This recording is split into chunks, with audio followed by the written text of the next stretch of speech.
Realistic to even think that every planned attack can be prevented, especially when homegrown?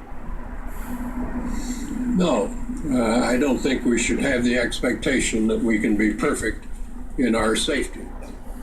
These events probably will continue to happen. We've increased our capacity to prevent them very sharply. We've improved a lot. We're a lot better than we were a few years ago even. But these kind of lone wolf attacks, self-radicalized people, are probably the most difficult and serious threat that we have. The threat is obviously involved since 9/11. Big attacks to small attacks, to maybe oversimplify it a bit. The way forward now is to make a very careful inquiry about what happened at Boston, analyze what we did right, what we did wrong, put aside the political shots and the pandering, and learn from what happened and try to correct the weaknesses and strengthen our defenses.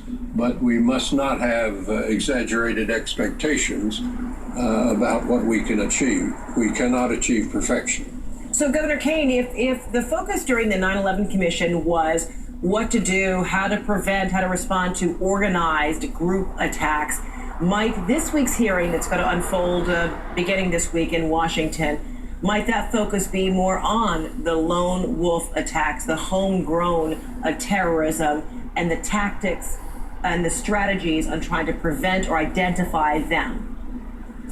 That is exactly what I hope it'll be about, or what it should be about. This threat, as Lee Howland just said, is evolving all the time. I mean, we didn't have anything called cybersecurity as a problem when we did the report. Now cybersecurity is a big problem.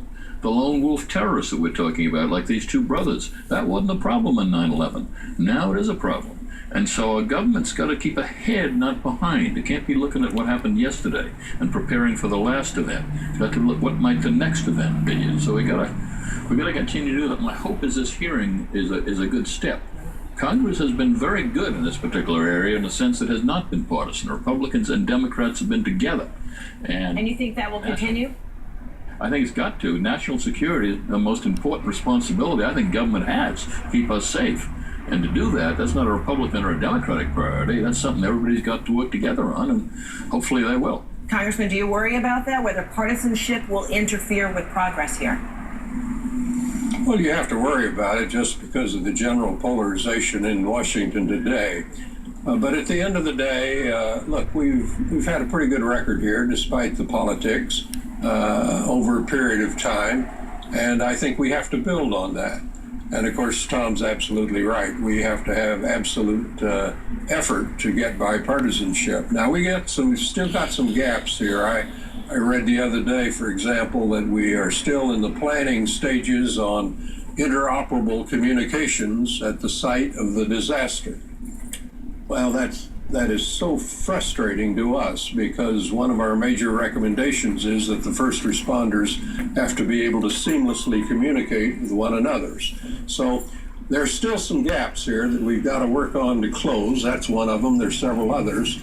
There's a lot of work to do. Partisanship has to be put aside. Former Congressman Lee Hamilton, former New Jersey Governor Tom Kean, thanks so much to both of you gentlemen for being with us.